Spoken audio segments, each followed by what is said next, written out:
Welcome friends, প্রত্যেককে স্বাগত আমাদের ইউটিউব চ্যানেলে। যে সমস্ত ভিউয়ার্সরা প্রথমবার চ্যানেলটি দেখছেন তারা অবশ্যই চ্যানেলটিকে সাবস্ক্রাইব করে দেবেন এবং চ্যানেলের পাশে থাকা বেল আইকনটি প্রেস করবেন, যাতে এই ধরনের খবর সবচেয়ে আগে সবচেয়ে দ্রুত আপনাদের কাছে পৌঁছে যায়।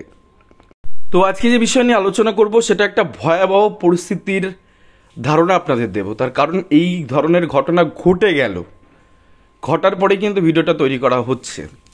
আজ থেকে 6 মাস আগে আমরা একটি ভিডিও করেছিলাম আমাদের চ্যানেলে এবং সেখানে পরিষ্কারভাবে বলেছিলাম যে দ্রুত 32,000 মামলাটা মিটিয়ে না, যারা অ্যাপিলেন্ট তারা যদি মিটিয়ে নিত আজকে ভয়ঙ্কর পরিস্থিতি তো তৈরি হতো না। 32,000 চাকরি বাতিল মামলায় জুড়ে গেল টেট ফেল করা প্রার্থীরাও, এবং সেখানেই থেমে নেই। 82 পাস যারা করেছিল তারাও কানেক্টেড অ্যাপ্লিকেশন ক্যান করে কিন্তু এই 32,000 চাকরি বাতিল মামলা সরাসরি সংযুক্ত হলো। বিশ্বাস হচ্ছে না, তাই তো? বিশ্বাস আপনাদের করিয়ে দেবো। এর আগে যখন আমরা ভিডিওটা করেছিলাম আমরা বারবার বলেছিলাম যে কোনো মুহূর্তে কিন্তু একটা ডিজাস্টার নেমে আসতে পারে। তার কারণ যেমন যোগ্য বঞ্চিতদের হয়ে আমরা সওয়াল করে যাই বরাবরই, যারা টেট ফেল যারা টেট পাস করেছিল 8 বছর ধরে বঞ্চিত, 10 পেয়ে চাকরি করছে, 20 পেয়ে কেন প্যানেলে বাইরে রয়েছে, এই ধরনের প্রার্থীদের নিয়েই তো আমরা এতদিন তাদের হয়ে সওয়াল করেছি, তাদের হয়ে আমরা বলেছি আমাদের চ্যানেলে। আজকে তাদেরও জায়গাটা অনেকটা সংকীর্ণ হবে যদি কিনা অ্যালাউ হয়ে যায় এই ধরনের পিটিশনগুলো, কানেক্টেড অ্যাপ্লিকেশনগুলো দেখে নিন। 82 পরবর্তীতে 2014 টেট পাস যারা করেছেন তারা সম্ভবত 2022 সম্ভবত এই রেজাল্ট প্রকাশিত হয়। তো can number 32 Chaitali Ghosh and others versus Priyanka Naskar and others 23/12/2024 এই মামলাটি এই কানেক্টেড অ্যাপ্লিকেশনটি দায়ের হয়েছে মহামান্য হাইকোর্টে। এর পুষ্টিকরণ হয়েছে, এটা নিয়ে দ্বিমত নেই, এর একটা সার্টেন ডকুমেন্ট আপনাদের দেখিয়ে দেবো। বাট 33ও আমার যেটা মনে হচ্ছে 33ও 82 পাওয়া যারা পরবর্তী ক্ষেত্রে 82 পেয়ে টেট পাস করেছে তাদের তরফ থেকেও ক্যানটা হচ্ছে ক্যান নাম্বার 33। 31টা কোনো ধারণা এখনও পর্যন্ত পাওয়া যায়নি। অ্যাকচুয়ালি কানেক্টেড অ্যাপ্লিকেশনগুলো ওই অর্থে কোনোভাবে খুঁজে পাওয়া সম্ভব নয়, যেমন সার্থক থেকে রিট অ্যাপ্লিকেশন নাম্বার দিয়ে সরাসরি বের করা যায়, বাট কানেক্টেড অ্যাপ্লিকেশনের ক্ষেত্রে যে অ্যাডভোকেট করেছেন তার কাছে সমস্ত কপিগুলো থাকে। তো এবং পরবর্তী ক্ষেত্রে তিনি যদি সাব করে থাকেন তো সেক্ষেত্রে রেসপন্ডেন্ট পার্টি বা অ্যাপিলেন্ট পার্টি তারা হয়তো পেয়ে গিয়ে থাকতে পারেন। বাট এই মুহূর্তে এটা বড় খবর, সেটা হচ্ছে এই 82 পাওয়া যারা রিক্রুটমেন্ট প্রসেসেই বসেনি 2016 রিক্রুটমেন্ট প্রসেসে, তারা কিন্তু এই মামলাতে সংযুক্ত হলো। এবার কোর্ট কনসিডার করবে কি করবে না সেটা কোর্টের ব্যক্তিগত ব্যাপার, বাট গ্রাউন্ড কিন্তু অবভিয়াসলি রয়েছে। তার কারণ এনসিটি গাইডলাইন মোতাবেক 82 পাওয়াটা কিন্তু টেট পাস 82 হাফ ছিল, দেন ওটাকে 83 ধরে প্রাথমিক শিক্ষা পর্ষদ নিয়ে গেছিলো। তো তারা কিন্তু পরপর 2-3টে রিক্রুটমেন্টে বসতে পারেনি। তো এই ক্ষেত্রে যেহেতু নতুন করে আবার ইন্টারভিউ কথা বলা হচ্ছে, তো সেক্ষেত্রে তাদের অ্যাপ্লিকেশন এখানে এসছে এবং তারা তাদের পক্ষ থেকে অবশ্যই অ্যাডভোকেট দেবেন। আমি নিরপেক্ষভাবে কথাটা বলছি, কারণ সবাই চেষ্টা করছে দিনে শেষে একটা চাকরির জন্য। তো এবং তাদের অ্যাপ্লিকেশনে যদি গোটাটা পড়েন, আমি একটা তাদের অ্যাপ্লিকেশন থেকে 32 যেটা ছিল সেখান থেকে পরিষ্কার দেখতে পাচ্ছেন যে 11/11/2022 তারিখে অনারেবল জাস্টিস অভিজিৎ গাঙ্গুলি স্যারের অর্ডারের পরিপ্রেক্ষিতে একটি 82 পাওয়াদের স্কোর যারা করেছিলেন, অর্থাৎ যারা সংরক্ষিত বিভাগের প্রার্থী, তো সেক্ষেত্রে 82 পাওয়া যারা পেয়েছেন তাদেরকে কোয়ালিফাই করানো হয়েছে। এবং সেক্ষেত্রে পিটিশনারদের দাবি 8 নম্বর দেখুন পরিষ্কার তারা দাবি করছে, your applicants state that they are eligible to be appointed as assistant teacher and since they are train candidate they could have easily get appointment. তো সেক্ষেত্রে জানেন ট্রেন প্রার্থীর সংখ্যা কম ছিল, তো সহজেই তারা অ্যাপয়েন্টমেন্ট পেতে পারেন। সিন্স এখানে কি লেখা আছে, several আনট্রেন candidate have been appointed instead. তো সেক্ষেত্রে যারা আনট্রেন প্রার্থী, অ্যাকচুয়ালি 32 মামলাটা আনট্রেন প্রার্থীদের মামলা, সেই সময়কার কথা বলছি। তো সেক্ষেত্রে আনট্রেনের চাকরি পাচ্ছে তারা ট্রেন্ড হয়ে, যেহেতু 82 পাস তারা ক্যান 32-এর কথা বলছি, যেহেতু 82 পেয়ে তারা ট্রেন ক্যান্ডিডেট, তো তারা কেন এখানে চাকরিটা পাবে না? কারণ তারা কোনো না কোনোভাবে তারা বঞ্চিত হয়েছে, সেই অর্থে তারা কিন্তু এই মামলাটি তারা দায়ের করেছেন এই কানেক্টেড অ্যাপ্লিকেশন। তো এটা কোর্ট যদি এই রেসপেক্টে মেনে নেয় তাহলে আর একটা ভয়ঙ্কর পরিস্থিতি তৈরি হতে চলেছে। বুঝতে পারছেন গোটা বিষয়টা কোথায় যাচ্ছে। এবং এই 2016 সালে প্যানেল আপনারা জানবেন যে 2016 প্যানেলে কিন্তু 2022 এসেও চাকরি দিয়েছে মহামান্য হাইকোর্ট, যেখানে গিয়ে যারা টেট প্রশ্ন বলে যারা 6 নম্বর পেয়েছিলেন তো তাদের ক্ষেত্রে সরাসরি ইন্টারভিউ করানো হয়েছিল, ইন্টারভিউ অ্যাপটিটিউড টেস্ট করানো হয়েছিল প্রাথমিক শিক্ষা পর্ষদকে। এবং সেখানে বহু সংখ্যক প্রার্থী যারা ওই টাইমে ফেল ছিলেন, যারা রিক্রুটমেন্টে পার্টিসিপেশন করেনি, তারা কিন্তু রিক্রুটমেন্টে বসে তারা কিন্তু চাকরি করছেন বর্তমানে। এটা একটা সেগমেন্ট গেল। দেন দ্বিতীয় সেগমেন্ট 2014 টেট ফেল প্রার্থীরাও কিন্তু কানেক্টেড অ্যাপ্লিকেশন করে জুড়ল 32 মামলায়।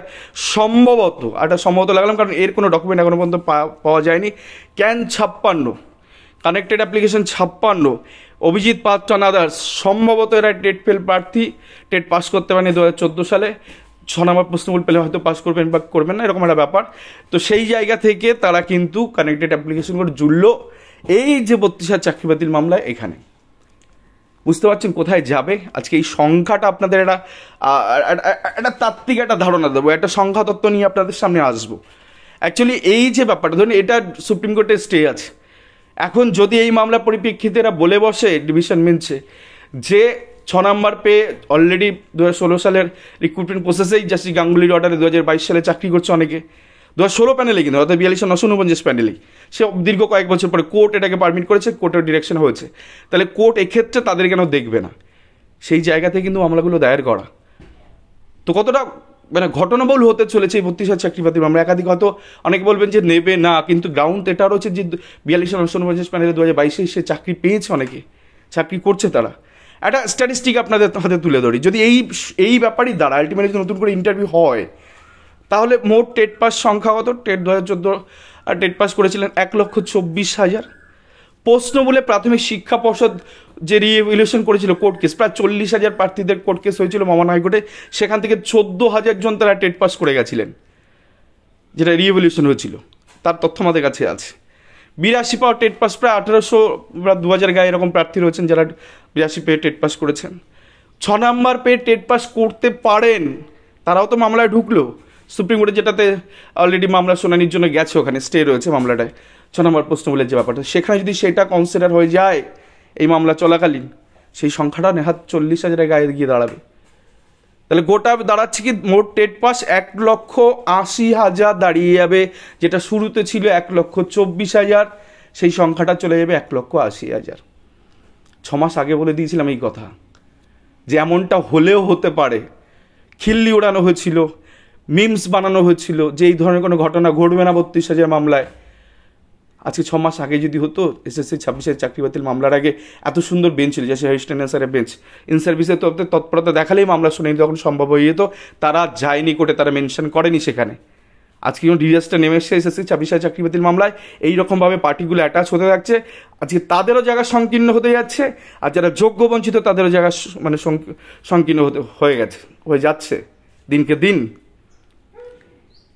ভাবুন অবস্থাটা একবার। 6 মাস আগে বলে দেওয়া কথা আজকে হুবহু মিলে গেল। আমি বলেছিলাম এই ধরনের কথা, এই চ্যানেলেই বলেছিলাম যে এই ধরনের জিনিস কিন্তু হতে পারে। যত এটা প্রসেস দেরি করা হবে, তত এই 32,000 চাকরি বাতিল মামলা প্যানেলের উপর আরও বেশি ঘাত প্রতিঘাত আসবে, যেখানে এই প্যানেলটা বেঁচে থাকলে হয়তো এই যে যাদের নিয়ে আমাদের লড়াই, যে যোগ্য বঞ্চিত প্রার্থীরা, তারা হয়তো এই প্যানেলে ঢুকতে পারতেন এবং চাকরি পেতে পারতেন। আজকে সংখ্যাটা কোথায় চলে গেছে? সিঙ্গেল বেঞ্চ অলরেডি বাতিল হয়েছে, ইন্টারভিউ ডিরেকশন রয়েছে। ডিভিশন বেঞ্চে তখন যদি মামলাটা আসতো, একটা সুরাহার পথ অবশ্যই বেরিয়ে যেত। সেটা না করে দিনকে দিন ফেলে রেখে প্রায় 1.5 বছর মামলা শুনানি না করিয়ে আজকে একটা হজবড়ালো জায়গায়, একটা ঘুটঘুটে জায়গায় বিষয়টাকে নিয়ে আসা হলো, এবং একের পরে এক যারা পার্টি হচ্ছেন মামলায়, তারা তাদের গ্রাউন্ডে রেসপেক্টে যাচ্ছে। এবার আপনাদের দেখায় যদি ইন্টারভিউ আলটিমেটলি ছেটে ছুটে কত কি দাঁড়াবে, যদি এটা হয় নতুন করে, ধরে নিলাম সবগুলোই কনসিডার হয়ে গেলে, তো তাহলে দাঁড়াচ্ছে নতুন করে ইন্টারভিউ হলে যারা কিনা অলরেডি ট্রেন্ড হয়ে চাকরি পেয়েছে তাদেরকে আমরা একদিকে করে দিচ্ছি। 2017 প্যানেলে ট্রেন্ড হয়ে চাকরি পেয়েছে প্রায় অলমোস্ট, প্রথমে 11,000 ছিল, পরে 1,000 সংখ্যা, প্রায় 12,000 ট্রেন্ড প্রার্থী। তারা যেহেতু ট্রেন্ড, তাদের নিয়ে প্রশ্ন উঠবে না, এক সাইডে চলে গেল 2014 টেট পাস। পরবর্তী দফায় যখন নিয়োগ হয় 2014 টেটের দ্বিতীয় দফায় 16,500 প্যানেলে, 16,500 প্যানেল যেটা 2020 সালে হয়, সেখানে 12,000 জন চাকরি পেয়েছে। ট্রেন্ড ছেড়ে দিলাম, তার 2014 ট্রেন্ড 24,000 এখানে চলে গেল। 2022 প্যানেলে অর্থাৎ 11,765 প্যানেলে প্রায় 4,500 মতো 2014 টেট থেকে ঢুকেছে। আর 6 নম্বরে পাস যে ট্রেন, যেটা শ্রী গাঙ্গুলি ডিরেকশন দিয়েছিলেন 2016 প্যানেলেই তারা ফিট হবেন, তাদেরকে যেহেতু তারা ইভ্যালুয়েশন পর টেট পাস করে, এবং তাদের 17 সালের আগে, তাদের 16 সালের আগে তাদের ট্রেনিং ছিল, তো সেই সংখ্যাটা প্রায় 500 জন আমি ধরলাম। তাহলে আলটিমেটলি দাঁড়াচ্ছে 29,000 জন। এই সংখ্যাটা ট্রেন্ড, 2014 টেট পাস থেকে তারা ট্রেন্ড, তার বিভিন্ন প্যানেলে ঢুকে চলে গেছেন। তাহলে 1,80,000 বাদ দিন 29,000, 1,51,000 সংখ্যাটা দাঁড়াচ্ছে। যদি 6 নম্বর প্রশ্নের ব্যাপারটাকে এখানে অ্যাড করে দেওয়া হয়, তো ওটা বাদ দিলে 40,000 এখান থেকে মাইনাস হবে। ভাবুন 1 লক্ষ বাদ 1.5 লক্ষ হতে পারে, যাই হোক না কেন, এত সংখ্যক প্রার্থী বসবেন। 32,000 নন ট্রেন, তখন তো নন ট্রেন হিসেবে ছিল, তো প্রত্যেকে ট্রেনিং কোয়ালিফিকেশন লাগবে না, ওই টাইমে নন ট্রেন হিসেবে ট্রিট হবে গোটা বিষয়টা। স্যালারি ক্ষেত্রে হয়তো ট্রেনিং দেখালে তো স্যালারিটা ফুললি পাবেন, but as a non train হিসেবে রিক্রুটমেন্ট হবে, যেমন 2009 ক্ষেত্রে হলো। সেই জায়গা থেকে কি দাঁড়ালো গোটা বিষয়টা দাঁড়ালো এরকমই যে এত সংখ্যক প্রার্থী নতুন করে তারা ইন্টারভিউ অ্যাপটিটিউড দেবেন যদি এই সিঙ্গেল ম্যাচের অর্ডারটা থেকে যায়। তো ভাবুন অবস্থাটা, সামান্য কয়েক হাজার ইন্টারভিউতে প্রাথমিক শিক্ষা ব্যবস্থা এত সময় লাগে। আর এখন তো অ্যাপটিউড টেস্ট ইন্টারভিউ মানেই বদলে গেছে, সিসিটিভি ক্যামেরা, সব কিছু, বোর্ড থাকবে, ডাস্টার থাকবে, গ্লোভ থাকবে, সব মানে মাইক্রোফোন থাকবে, তার সামনে দিতে হবে। এই টেকনোলজিটা এনে একটা ইন্টারভিউ প্রসেস করার চারটি নেই ব্যাপার। কোন দিকে যাচ্ছে গোটা বিষয়টা, গোটা বিষয়টা আজকে তখন সমাধান করে নিলে, তখন মামলাটা তুলে দিলে এই ধরনের বিড়ম্বনায় পড়তেই হতো না। আজকে একের পর এক পার্টি হচ্ছে এবং আলটিমেটলি কিন্তু সবারই একটা জায়গা, মানে যারা এতদিন লড়াই করছে তাদের জায়গা সংকীর্ণ হয়ে যাচ্ছে, 32 ন্যাশনাল সার্ভিস তাদের জায়গা সংকীর্ণ হয়ে যাচ্ছে, দিনকে দিন নতুন নতুন পার্টি তারা আসছে। ভাবুন একবার অবস্থাটা। তো ক্যান 32 যারা 82 পাস ট্রেন যারা তারা মামলা করেছে, ক্যান 33 হয়তো 82 টেট পাস নন ট্রেন তারা মামলা করেছে, আর ক্যান 56 যেটা কিনা টেট ফেল প্রার্থী তারা মামলা করেছে। তো এই ধরনের পার্টি কিন্তু অ্যাড হয়ে যাচ্ছে, তারা তাদের গ্রাউন্ড রেখে হয়তো করবে, সেক্ষেত্রে বিচারপতিদের অবশ্যই তাকিয়ে থাকতে তারা কনসিডার করেন কি করেন না, কিন্তু জলটা কিন্তু ঘোলা হয়ে গেল। যাই হোক, একটা ছোট্ট লেটেস্ট আপডেট আপনাদের দিয়ে দিই, যদি আপনি যোগ্য বর্জিত টেট পাস প্রার্থী হন তবেই ক্যান ফাইল সংক্রান্ত বিষয়ে যদি আপনার কোনো কোয়ারিজ থাকে এবং একাধিকবার তাকে ফোন করছেন, তো সেই ক্ষেত্রে একটা নাম্বার আপনাদের দিয়েছি, টেরিসির সাথে সরাসরি যোগাযোগ করতে পারেন নিচে দেওয়া নম্বরে 7872433238, এই নাম্বারে সরাসরি যোগাযোগ করে নেবেন বিস্তারিত বিষয় জানার জন্য। তো এই ছিল আজকে গুরুত্বপূর্ণ আপডেট। অবশ্যই আপনারা জানাবেন আপনাদের মতামত যে এই রকম একটা জটিল পরিস্থিতি থেকে কি করে সমাধান সূত্রে গোটা বিষয়টা বেরিয়ে আসবে, সেটা অবশ্যই আপনার কমেন্ট সেকশনে জানাবেন। এই ছিল আজকে গুরুত্বপূর্ণ আপডেট। ভিডিওটি ভালো লাগলে অবশ্যই চ্যানেলটিকে সাবস্ক্রাইব করে দেবেন এবং লাইক শেয়ার কমেন্ট করে চ্যানেলটির সঙ্গে থাকবেন। ধন্যবাদ সকলকে।